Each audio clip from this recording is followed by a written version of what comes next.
പറഞ്ഞുതരാം. ഒരു സംശയം ഇതാണ്, രോഗികൾക്ക് വേണ്ടി പ്രാർത്ഥിക്കുമ്പോൾ സംരക്ഷണം എടുത്ത് പ്രാർത്ഥിക്കണോ അല്ലെങ്കിൽ ആ രോഗം നമുക്ക് വരുമോ? അപ്പോൾ ഇതിൻ്റെ മനസ്സിലാക്കേണ്ടത് ഇങ്ങനെയാണ്. നമ്മൾ ഈ ചെയ്യുന്ന ശുശ്രൂഷ ഈശോയുടെ പേരിലും ഈശോയുടെ സ്ഥാനത്ത് നിന്നാണ് ചെയ്യണത്. മറിച്ച് നമ്മൾ ചെയ്യുന്ന സമയത്ത് ഈശോ നമ്മുടെ കൂടെ ഉണ്ട്, കർത്താവ് അവരോടുകൂടെ പ്രവർത്തിക്കുന്നു. അപ്പൊ അവിടെ നടക്കുന്ന ഒരു സംഭവം, ഇവിടെ ഒരു കുരിശെടുത്ത് നമ്മുടെ കൂടെ ഈശോ, അതായത് ഈശോ ഒരു രോഗിക്ക് വേണ്ടി നമ്മൾ പ്രാർത്ഥിക്കുമ്പോൾ നമ്മളൊരു മധ്യസ്ഥനാണ്. ഈശോയും ആ രോഗിയുടെ ഇടയ്ക്ക് നമ്മൾ. ആ രോഗിയുടെ വേദനയും കഷ്ടപ്പാടും നമ്മുടെ മാധ്യസ്ഥത്തിലൂടെ ഈശോയിലേക്ക് കൊടുക്കുന്നു. ഈശോ തന്റെ കുരിശിലെ ബലിയിൽ അതിനെ സൗഖ്യപ്പെടുത്തിയിരിക്കുന്നു. ആ സൗഖ്യത്തിന്റെ അനന്തരഫലമായിട്ട് നമ്മുടെ വിശ്വാസത്തിലൂടെ കൃപ അവരിലേക്ക് ഒഴുകുന്നു. ഈ ഒരു ഡയറക്ഷൻ നമുക്ക് വേണം. അപ്പൊ എന്ത് സംഭവിക്കുന്നു? ചില സമയത്ത് നമ്മളൊരു രോഗിയോട് വളരെ എമോഷണലായിട്ട് നമ്മളൊക്കെ ഭയങ്കര എമോഷണലാകുമ്പോ നമ്മളങ്ങനെ ആയി പോകും. ആ രോഗി നമ്മുടെ അപ്പനായിട്ടോ അമ്മയായിട്ടോ മക്കളായിട്ടോ ഭാര്യ ഭർത്താവായിട്ടോ ഒക്കെ നമ്മൾ കണക്കാക്കിയിട്ട് അവരുടെ വേദനയെ നമ്മൾ ഉൾക്കൊണ്ടുകൊണ്ട് പ്രാർത്ഥിക്കുമ്പോൾ നമ്മൾ ആ രോഗിയുടെ വേദനയെ ശരിക്കും നമ്മളിലൂടെ യേശുവിലേക്ക് കൊടുക്കുന്നു. ഇപ്പോൾ ശരിക്കും നമ്മൾക്ക് ആ രോഗത്തിന്റെ പ്രതിഫലനങ്ങൾ നമ്മുടെ ശരീരത്തിൽ ഉണ്ടാകാം. പക്ഷേ ഇവിടെ നമ്മളത് യേശുവിലേക്ക് സമർപ്പിച്ച് കഴിയുമ്പോൾ, യേശുവിന്റെ ഉത്ഥാനത്തിന്റെ കൃപ നമ്മളിലൂടെ ഒഴുകി കഴിയുമ്പോൾ അത് മാറും. ഫോർ എ മോമെന്റ് നമ്മളിൽ ആ രോഗിയുടെ രോഗത്തിന്റെ വേദനകൾ ഉണ്ടാകാം. അതാണ് ഈശോ പറഞ്ഞത്, ഈ രോഗി ഞാനാണ്. ഞാൻ രോഗിയായിരുന്നപ്പോൾ നീ അവനെ ശുശ്രൂഷിച്ചു. ഞാൻ നഗ്നനായിരുന്നപ്പോൾ നീ അവനെ ഉടുപ്പിച്ചു. മദർ തെരേസയുടെ വിജയത്തിന്റെ ഏറ്റവും വലിയ ഒറ്റ വചനം ഇതാണ്, ഞാൻ രോഗിയായിരുന്നപ്പോൾ നീ അവനെ കണ്ടു. കാൽക്കട്ടയിലെ ഓടയിൽ കിടക്കുന്ന ദുർഗന്ധം കൊണ്ട് അടുക്കാൻ പറ്റാത്ത പുഴുക്കൾ പുറത്തേക്ക് വരുന്ന ആ ഒരു മനുഷ്യത്തെ കണ്ടിട്ട് മദറിന് തോന്നുക, പറയാൻ, ഞാൻ രോഗിയായിരുന്നപ്പോൾ നീ എന്നെ കണ്ടു. അപ്പൊ മദർ പറയുന്നത് ആ കിടക്കുന്ന രോഗി യേശു തന്നെയാണ്. ഈശോ ഇങ്ങനെ പറഞ്ഞില്ല, ഒരു രോഗി എന്നെ പോലെയാണെന്ന് പറഞ്ഞില്ല. ഈശോ എന്ത് പറഞ്ഞു? ഞാൻ തന്നെയാണ് ആ രോഗി. രോഗശാന്തിക്ക് പോകുമ്പോ ഇത് നമ്മളിൽ ഉണ്ടാകണം. ഈ രോഗി ആരാണ്? ഈ കുരിശിൽ കിടക്കുന്ന അല്ലെങ്കിൽ വേദനിക്കുന്ന യേശു തന്നെയാണ്. അങ്ങനെ നമ്മൾ മനോഭാവം എടുക്കുമ്പോൾ നമ്മൾക്ക് ഒരു പ്രൊട്ടക്ഷന്റെ ആവശ്യമില്ല. നമ്മളിലേക്ക് ആ രോഗം വരുമെന്ന് ഒട്ടും നമ്മൾ വിഷമിക്കേണ്ട. എന്നാൽ അതേ സമയത്ത് വരാൻ സാധ്യതയുണ്ട്. നമ്മൾ ആ റിസ്ക് എടുക്കണം.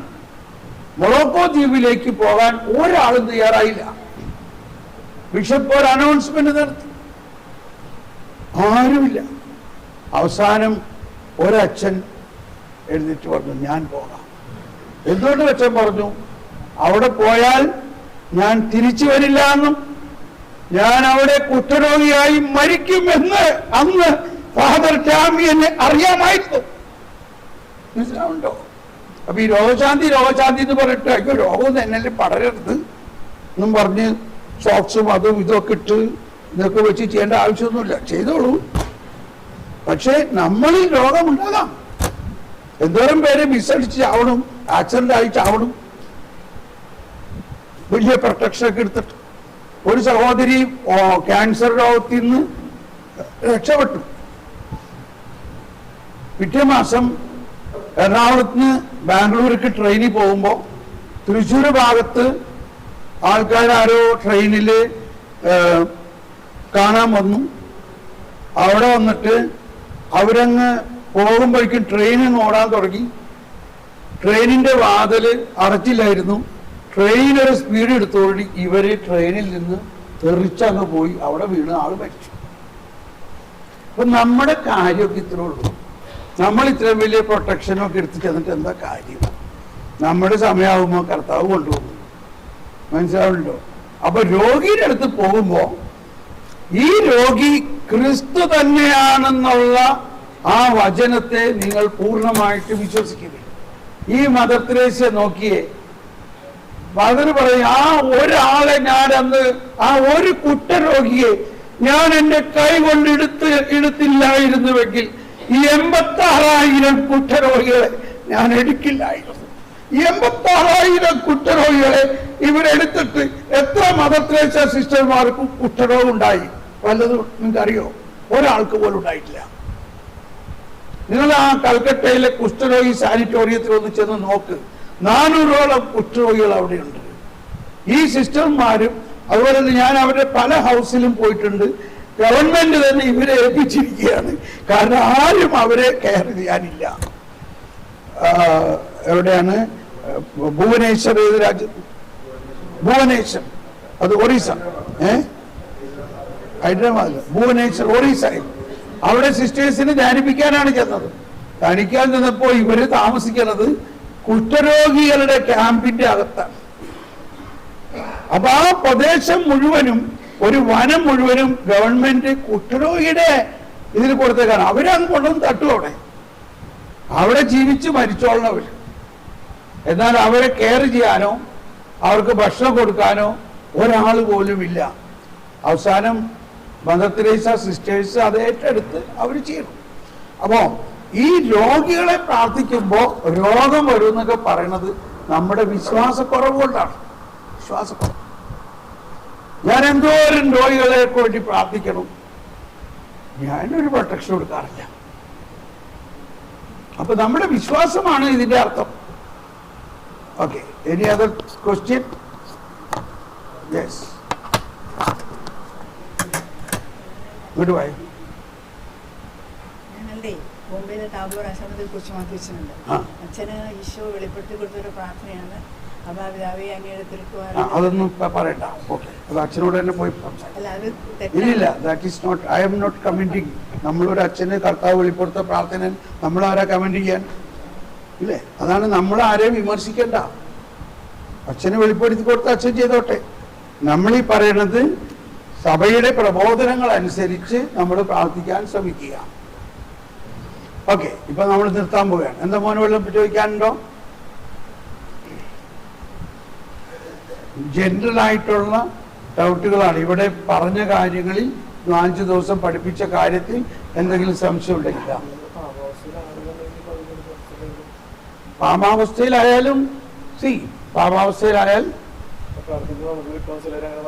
ഇല്ല. പറയും, ഞാൻ പറയാം. ആരൊക്കെയാണ് പാവമില്ലാത്തത് പറയും. നീ ഇപ്പൊ കുമ്പസാരിച്ച് നാളെ രാവിലെ കുർബാനയെല്ലാം ചെല്ലയ്ക്ക് മുമ്പ് പാവം ഉണ്ടാവില്ലേ? അപ്പൊ നമ്മുടെ പാപാവസ്ഥയെ കുറിച്ച് നമ്മൾ മനസ്സിലാക്കേണ്ടത്, നമ്മുടെ പാപം മുഴുവനും യേശുക്രിസ്തു എന്നേക്കുമായിട്ട് ഏറ്റെടുത്തിരിക്കുന്നു. ഭൂലോക പാപം നീക്കുന്ന ദൈവത്തിന്റെ ചെമ്പുരാട്ടിൻകുട്ടിയായ ഈശോ തമ്പുരാനെ അങ്ങനെ അവിടെ വെറുതെ ഇരിക്കാനോ? ഈശോ നമ്മുടെ പാപങ്ങളെല്ലാം ഏറ്റെടുത്തുവോ? ഏറ്റെടുത്തു. അങ്ങനെ ആ പാപത്തിന്റെ ഉത്ഭവഭാവം മൂലമുള്ള അതിന്റെ വികലതയ്ക്ക് ശക്തിയില്ല.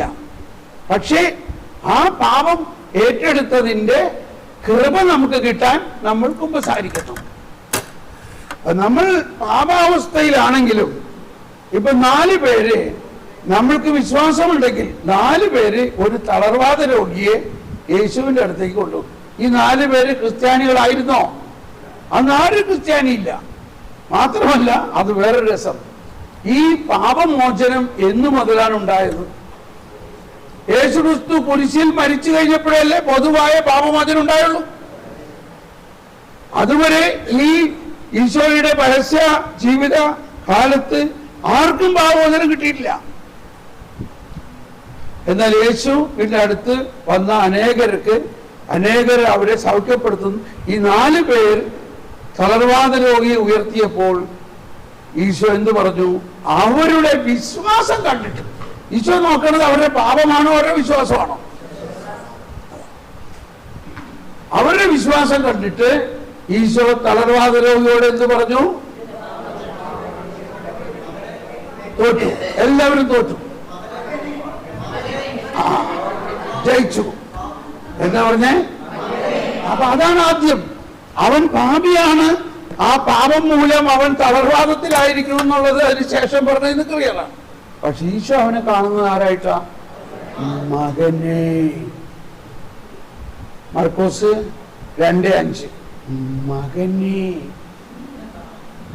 മകനെ, നിന്റെ പാപം ക്ഷമിച്ചിരിക്കുന്നു. ഈ സഹോദരി നമ്മുടെ അയർലൻഡിലുള്ള അവളുടെ അമ്മയാണോ? സഹോദരി താബോറിന്റെ കാര്യം പറഞ്ഞ നിങ്ങളുടെ മോൾ അയർലൻഡിലാണോ? അല്ല, ഓക്കെ, പെട്ടെന്നൊരു മനസ്സിൽ വന്നു ചോദിച്ചതാണ്. അപ്പൊ അയർലൻഡിലുള്ള കൊച്ചു എന്നോട് പറയാണ്ട് എൻ്റെ അമ്മ ബ്രദറിന്റെ ധ്യാനം കൂടിയിട്ട് താബോറിൽ ശുശ്രൂഷ ചെയ്യണം. ഓക്കെ, അപ്പം ഇവിടെ പറയാണ് മകനെ. അവനാരാ? അവനൊരു പാപിയല്ലേ? പാപിയാണെന്നുള്ളത് അടുത്ത സെന്റൻസിൽ പറയല്ലേ, നിന്റെ പാപം ഞാൻ ക്ഷമിച്ചു. അപ്പൊ നമ്മൾ മനസ്സിലാക്കണം, ദൈവം നമ്മുടെ പാപങ്ങൾ പരിഗണിക്കാതെ. അതാണ് ലത്തീൻ കുർബാനയിലെ ഒരു പ്രാർത്ഥന. ഇതാണ്: O Lord, don't look at our sins, but look at the faith of your church and grant us peace. ഇതിവിടെ നമ്മൾ ഇവിടെ പറഞ്ഞു തോന്നില്ലേ? അപ്പൊ നമ്മുടെ പാപത്തെ കർത്താവ് നോക്കുന്നില്ല എന്ന് പറഞ്ഞാൽ നിങ്ങൾ വിശ്വസിക്കോ? അത്രയും വലിയ വിശ്വാസമൊക്കെ ഇല്ല അല്ലേ? നമ്മളിവിടെ നോക്കിയിരിക്കണത് കർത്താവ് നമ്മുടെ പാപത്തെ നോക്കിക്കണം. നിനക്ക് എന്നിട്ട് നമ്മളിലൊരു കർക്കശ സ്വഭാവമാണ്. ഇത് ഞാൻ 2 ദിവസമായി പറയണമെന്ന് വെച്ചു. ഈ 10 നാണയത്തിന്റെ അല്ലെങ്കിൽ 5 നാണയത്തിന്റെ ഉപമ അറിയാം. നാണയമല്ല, താലന്ത്. ഒരാള് ഒരു രാജാവാകാൻ പോണു. ഇപ്പൊ നിർത്താം. രാജാവാകാൻ പോണ സമയത്ത് ഓരോരുത്തരെ വിളിച്ചിട്ട് ഒരാളെ 5 താലന്ത് ഏൽപ്പിച്ചു, മറ്റൊരാളെ 2 താലന്ത് ഏൽപ്പിച്ചു, ഒരാളെ 1 ഏൽപ്പിച്ചു. ഞാൻ വരുമ്പോഴേക്കും വ്യവഹാരം ചെയ്ത് ഇതിനെ വലുതാക്കുക. 5 താലന്ത് ഉണ്ടായിരുന്നവൻ അത് 10 ആക്കി. കർത്താവ് യജമാനൻ രാജാവായി വന്നിരിക്കുകയാണ്. അപ്പോ യജമാനൻ പറഞ്ഞു, വെൽ ഡൺ, കൊള്ളാം. അങ്ങനെ പറഞ്ഞേക്കണം. ഇതൊരു വചനമാണ്. എന്താണ് വചനം? കൊള്ളാം. പലപ്പോഴും അത് പറഞ്ഞാൽ നല്ലതാ. എന്താ പറഞ്ഞത്? കൊള്ളാം, കൊള്ളാം, നല്ലവനും വിശ്വസ്തനുമായ വൃത്യാ, നീ ചെറിയ കാര്യങ്ങളിൽ വിശ്വസ്തനായതുകൊണ്ട് നിന്നെ ഞാൻ വലിയ കാര്യം ഏൽപ്പിക്കുന്നു. നിന്നെ 10 പട്ടണങ്ങളുടെ മേൽ കളക്ടറായിട്ട് അധികാരിയാക്കി ഏൽപ്പിക്കണം. Praise the lord. രണ്ടാമത്തെ ആള് വന്നിട്ട് പറഞ്ഞു, അന്ന് തന്നത് ഞാൻ മൾട്ടിപ്ലൈ ചെയ്ത് തന്നേക്കണം. അവനോട് പറഞ്ഞു, കൊള്ളാം. മൂന്നാമത്തവൻ വന്നിട്ട്, ഇത് യൂക്കായുടെ 19-ാം അധ്യായത്തിലെ വേർഷനുണ്ടോ, വന്നിട്ട് പറഞ്ഞു, യജമാനെ, അങ്ങ് തന്നത് ഞാൻ കുഴിച്ചിട്ടു, അത് അങ്ങനെ തന്നെ ഇതാ പിടിച്ചോ. കാരണം എനിക്കറിയാമായിരുന്നു നീ ഒരു കർക്കശക്കാരനാണ്. വെക്കാത്തടത്ത് എടുക്കുന്നവനും വിതയ്ക്കാത്തടത്ത്. അപ്പോൾ ഈ ഹോൾ ചാപ്റ്ററിന്റെ പ്രധാന പോയിന്റ് ഇതാണ്. ഇവനിൽ നൽകിയ ആ താലന്ത്, ഇവനിൽ നൽകിയ ആ വരദാനങ്ങൾ അവൻ ഉപയോഗിക്കാൻ പറ്റിയില്ല. മറ്റൊരാ വരദാനങ്ങളെല്ലാം മൾട്ടിപ്ലൈ ചെയ്തു. എന്തുകൊണ്ട് ഇവന് ഉപയോഗിക്കാൻ പറ്റില്ല? ഇവന് ദൈവത്തെക്കുറിച്ചുള്ള അറിവിലുള്ള അജ്ഞത കൊണ്ടാണ്. എന്തായിരുന്നു അജ്ഞത? അവിടെ പറഞ്ഞിരിക്കുകയാണ് ആ വചനം. എന്നിടത്തെ 19:21 തോന്നണോ? 19:21. അവിടെ പറയാണ്, നീ ഒരു കർക്കശക്കാരനാണ്. ഇത് മലയാളത്തിലാണ് അത്ര കൃത്യമായിട്ട് നമുക്ക് മനസ്സിലാകണത്. നീ ഒരു കർക്കശക്കാരനാണെന്ന് എനിക്ക് അറിയാമായിരുന്നു. നിങ്ങൾക്ക് എന്താ ദൈവത്തെക്കുറിച്ചുള്ള ഒരു ചിന്ത? അപ്പോൾ നിങ്ങൾക്ക് ഈ ചിന്തയാണെങ്കിൽ നിങ്ങളുടെ വരങ്ങളെയൊക്കെ അവിടെ മൂടി തന്നെ ഇരിക്കുള്ളൂ. മറിച്ച് മറ്റുള്ളവരെന്ത് ചെയ്തു? അവരത് മൾട്ടിപ്ലൈ ചെയ്തു. കാരണം അവർക്ക് ദൈവത്തിന്റെ ദയാലുത, ദൈവത്തിൻ്റെ ആ ആനന്ദകരമായ ആ അനുഭവം ആ കർക്കശക്കാരനല്ല. 19-ലാണത്. ലൂക്ക 19 എത്രാമത്തെ വചനത്? 21 തന്നെയാ. എൻ്റെ ഓർമ്മ തെറ്റില്ല. നിന്നെ എനിക്ക് ഭയമായിരുന്നു. കണ്ടോ, എന്താണത്? ഒന്ന് പറഞ്ഞെല്ലാവരും. നിന്നെ എനിക്ക് ഭയമായിരുന്നു, കാരണം നീ കർക്കശനും വെക്കാത്തിടത്ത് എടുക്കുന്നവനും വിതയ്ക്കാത്തിടത്ത് കൊയ്യുന്നവനുമാണ്. അവൻ പറഞ്ഞു, ദുഷ്ടഭൃത്യ, നിന്റെ വാക്കുകൾ കൊണ്ട് തന്നെ നിന്നെ ഞാൻ വിധിക്കും. ഞാൻ കർക്കശനും വെക്കാത്തെടുത്തവനും വിതയ്ക്കാത്തടത്ത് കൊയ്യുന്നവനുമാണെന്ന് നീ അറിഞ്ഞിരുന്നല്ലോ. പിന്നെ നീ എന്തുകൊണ്ട് ഈ പണമിടപാടുകാരെ എൻ്റെ പണം ഏൽപ്പിച്ചില്ല? എങ്കിൽ ഞാൻ മടങ്ങി വന്നപ്പോൾ പലിശയോട് കൂടി അത് തിരിച്ചെടുക്കാമായിരുന്നല്ലോ. അവൻ ചുറ്റും നിന്നവരോട് പറഞ്ഞു, അവനിൽ നിന്ന് ആ നാണയമെടുത്ത് 10 നാണയമുള്ളവന് കൊടുക്കുക. ഇതാണ് വലിയ വരദാനങ്ങളെ കുറിച്ചുള്ള ഒരു പ്രബോധനം. അവർ അവനോട് യജമാനെ, അവന് 10 ഉണ്ടല്ലോ എന്ന് പറഞ്ഞു. ഞാൻ നിങ്ങളോട് പറയുന്നു, എല്ലാവരും ഏറ്റു പറഞ്ഞുകൊണ്ട്, ഉള്ളവന് കൊടുക്കപ്പെടും, ഇല്ലാത്തവരിൽ നിന്ന് ഉള്ളത് കൂടി എടുക്കപ്പെടും. ഇത് എന്ത് മര്യാദ? അതാണ് ഈശോയുടെ രാജ്യം എന്ന് പറയുന്നത്. എനിക്ക് എന്ത് ഇഷ്ടമുണ്ടെങ്കിൽ ഞാനിവിടുത്തെ രാജാവാ, നീയാളെ ചോദിക്കാൻ. മനസ്സിലാവുന്നുണ്ടോ? അതാണ് സോവർണിറ്റി ഓഫ് ഗാഡ്.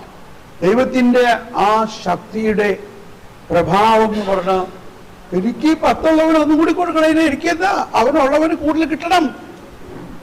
ഇനി ഇല്ലാത്തത് എന്തുകൊണ്ടാ? നീ എന്റെ സ്വഭാവത്തെ മനസ്സിലാക്കിയില്ല. ഇത് വളരെ പ്രധാന ഒരു കാര്യമാണ്. എന്തിനാണ് ഈ ലൂക്ക ഈ പകുതി, ഒരു ചാപ്റ്ററിന്റെ പകുതി അധ്യായം മുഴുവനും ഇത്രയും ഇതിന്റെ മുഴുവൻ സെൻട്രൽ പോയിന്റ് ഒറ്റ വാക്കാണ്, നീ കർക്കശക്കാരനായിരുന്നു, എനിക്ക് നിന്നെ ഭയമായിരുന്നു. നമുക്ക് ദൈവത്തെ ഭയമുണ്ട്. എന്തുകൊണ്ടാ? നമുക്ക് ദൈവത്തെ അറിഞ്ഞൂടാ. ഈശോ മിശിഹാ വന്നിട്ട് പറയാണ്, ദൈവം നമ്മുടെ അപ്പച്ചനാണ്. അപ്പച്ചൻ, നീ എന്തിനാ അപ്പച്ചനെ ഭയപ്പെടണത്? നീ പാപം ചെയ്തൊന്നും വിചാരിച്ചുകൊണ്ട് ദൈവം നിന്നെ ശിക്ഷിക്കുമെന്ന് വിചാരിക്കണ്ട. എന്നെ അയച്ചേക്കണത് നിന്റെ പാപം ഏറ്റെടുക്കാനും അതിന് പരിഹാരം ചെയ്യാനുമാണ്. ഞാൻ വന്നിരിക്കുന്നു. അതുകൊണ്ട് നിനക്ക് ഒരു പാപവും നിന്നെ വിഷമിപ്പിക്കില്ല. പക്ഷെ നീ എന്നെ വിശ്വസിക്കണം, എന്നിൽ വിശ്വസിക്കണം. യേശുക്രിസ്തുവിൽ വിശ്വസിക്കുന്നവന് ശിക്ഷാവിധി ഇല്ല. അപ്പൊ ആരും നിരത്തി പോയില്ലേ? എനിക്കറിയില്ല. പോണല്ലേ കുറച്ചുപേരൊക്കെ? നമുക്ക് കുറച്ചുപേരൊക്കെ പോണമെന്ന് പറയാൻ വെരി ഗുഡ്, നല്ല ടോക്കൺ. കുറച്ചുപേരൊക്കെ നിരത്തി പോകും. നന്നായിട്ട് പ്രാർത്ഥിക്കണം. അപ്പൊ എന്തുകൊണ്ടാണ് നമ്മൾ അവിടെ മനസ്സിലാക്കുന്നത്? ദൈവം ഒരു കർക്കശക്കാരനാണ്. അപ്പൊ ഇത് തന്നെ നമ്മുടെ സ്വഭാവം. മര്യാദക്കല്ലെങ്കിൽ നാളെ ഞാൻ കാല് തൊല്ലി എടുക്കും. മനസ്സിലായിട്ടോ? നാളെ നീ കള്ളു കുടിച്ച് വരികയാണെങ്കിലേ നിന്നെ ഇവിടെ അടിച്ച് പുറത്താക്കും. മര്യാദ അങ്ങനെ പറഞ്ഞു കൊടുക്ക. വീട്ടിലുള്ളവരെല്ലാം അഭിനന്ദിക്കില്ലേ? ഒരമ്മച്ചി എന്നെ വിളിച്ചിട്ട് പറഞ്ഞു, ഇതിപ്പോ എവിടെയാണിത്? ഇത് എറണാകുളമാണോ? കളമശ്ശേരി. എറണാകുളത്തുള്ള ഒരു അമ്മച്ചി എന്നെ വിളിച്ച് പറയാണ്, എൻ്റെ ബ്രദറെ, എൻ്റെ മോൻ എത്ര പറഞ്ഞിട്ട് കേൾക്കണില്ല, അവൻ കള്ളും കഞ്ചാവും അടിച്ചാ പറയണത്, ഞാൻ എന്ത് ചെയ്യണം? ഞാൻ അവനോട് പറഞ്ഞു, നാളെ നീ കള്ളു കുടിച്ചുകൊണ്ട് വരാണെങ്കിൽ കാലി ഞാൻ കല്ലു അടിക്കും. ശരി, എന്നാ പിന്നെ എന്നെ ഇപ്പൊ വിളിച്ചെന്തിനാ? എന്നെ ഇപ്പൊ എന്തിനാ വിളിച്ചേ?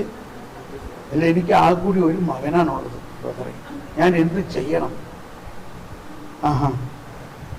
അവിടെ വല്ല കുരിശിന്റെ രൂപമുണ്ടോ? ഇവിടെ ഉണ്ട് കുരിശിന്റെ രൂപം. അതുമ്പോ കിടക്കണത് ആരാ? കർത്താവ് വിശ്വസിക്കുക. നിങ്ങൾ കൊന്ത ചെല്ലുമ്പോ ഇങ്ങനെ പ്രാർത്ഥിക്കാറുണ്ടോ?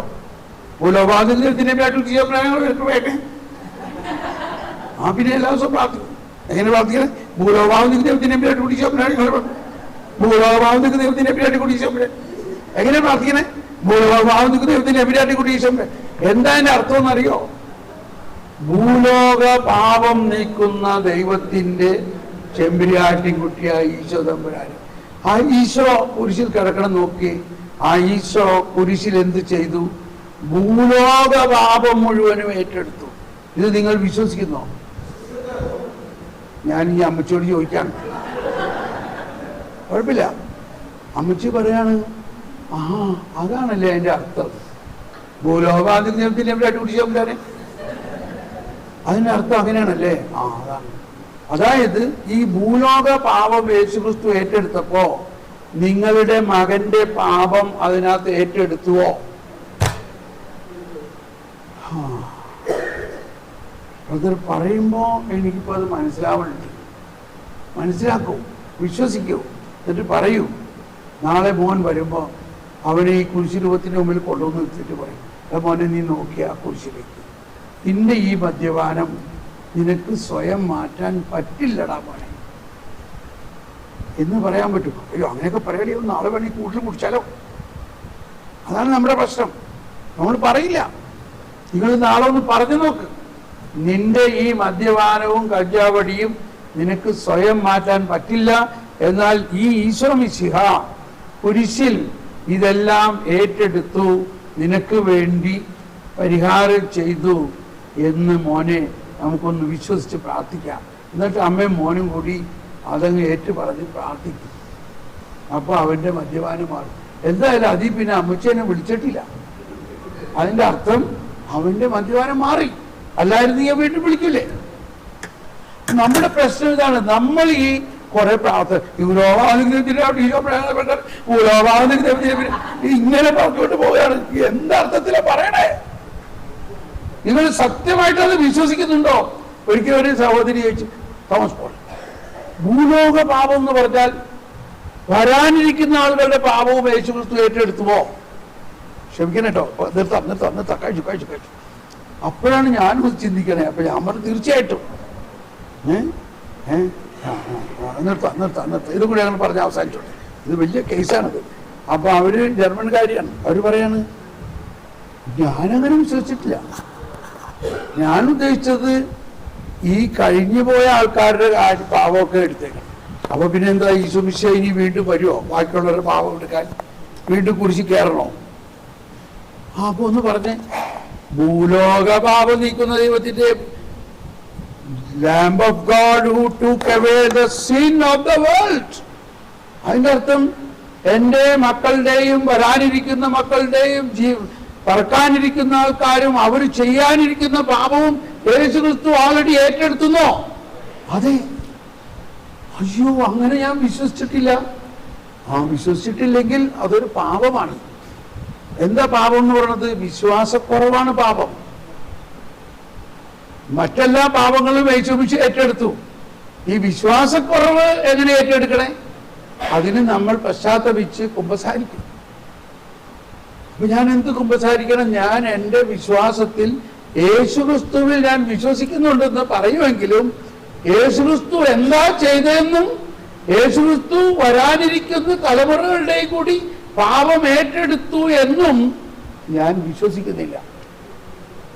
അത് പോയി കുമ്പസാരിച്ചു. വൈകുന്നേരം ആയപ്പോൾ ഓടി വന്നുകൊണ്ട് പറയാണ്, തോമസ് പോലെ I am powerful, I feel power, I feel glory, I feel strong. Jesus is the answer of all my problem and my future children, my whole world. Jesus already excitement, power. നമ്മുടെ പ്രശ്നം, നമ്മൾ ഇതൊന്നും പൂർണ്ണമായിട്ട് വിശ്വസിക്കില്ല. നമ്മളിപ്പോഴും ഒരു mister രാവലാദിയും Mrs വേവലാദിയുമായിട്ട് എന്ത് ചെയ്യും? എൻ്റെ മക്കൾ ഇതേമാതിരി പാപത്തിൽ ജീവിക്കാണ്.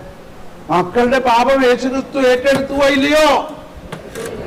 കേട്ടോ, ഇപ്പോഴും ആരും പറയണില്ല. ഉറപ്പില്ലല്ലേ? ആർക്കറിയാം? നാളെ നോക്കണം അവിടെ ചെന്നിട്ട്. ഓക്കെ, അപ്പൊ നമുക്ക് ഇതെല്ലാം നിങ്ങൾക്ക് പ്രായോഗികമായ പ്രാക്ടിക്കൽ കാര്യങ്ങളാണ്. ആണോ? അതുകൊണ്ട് ഈ രീതിയിൽ യേശുക്രിസ്തുവിൽ കൂടുതലായിട്ട് വിശ്വസിക്കുക. നമുക്ക് കണ്ണടച്ച് ഒരു മിനിറ്റ് ഒന്ന് നന്ദി പറയാം. കർത്താവേ, ഇപ്പൊ ഈ അവസാനത്തെ ഷെയറിങ് മാറ്റി ഇങ്ങനെ പറഞ്ഞു. ഏതാ അതെല്ലാം ഇന്നലെ പറഞ്ഞു കഴിഞ്ഞല്ലോ. ആ ക്ലാസ് വീട്ടിൽ കേൾക്ക്. കുർബാന അർപ്പിച്ചോ? പക്ഷെ ഒരു കാര്യം മനസ്സിലാക്കണം, നമ്മള് കുർബാന അർപ്പിക്കുന്നത് ശുദ്ധീകരണ സ്ഥലത്തിലെ എല്ലാ ആത്മാക്കൾക്കും വേണ്ടിയാണ്. അപ്പൊ അതിനകത്ത് നമ്മുടെ മാതാപിതാക്കൾ ഉണ്ടാവുമായിരിക്കും. പക്ഷേ നമ്മള് അവരവിടെ ഉണ്ടെന്നുള്ളതിന് എന്താ ഗ്യാരണ്ടി? അവരെവിടെയായിരിക്കും? അവിടെ അല്ലെങ്കിൽ അവരെവിടെയായിരിക്കും? സ്വർഗത്തില. അപ്പൊ നമ്മൾ എന്നാലും കുർബാന അർപ്പിക്കുമ്പോ ഈ സഭ എന്ന് പറയുന്നത് 3 തട്ടാണ്. ഇവിടെ എന്താ പറയാ, ഇത് സമരസഭ അല്ല, സഹനസഭ, വിജയസഭ. ഇത് 3ഉം ചേർന്നിട്ടാണ് കുർബാന അർപ്പിക്കുന്നത്. നമ്മുടെ അപ്പന് വേണ്ടി കുർബാന അർപ്പിച്ചെന്ന് പറയേണ്ട ആവശ്യമൊന്നുമില്ല. കുർബാന അർപ്പിക്കുന്നത് ലോകം മുഴുവന് വേണ്ടിയാണ്.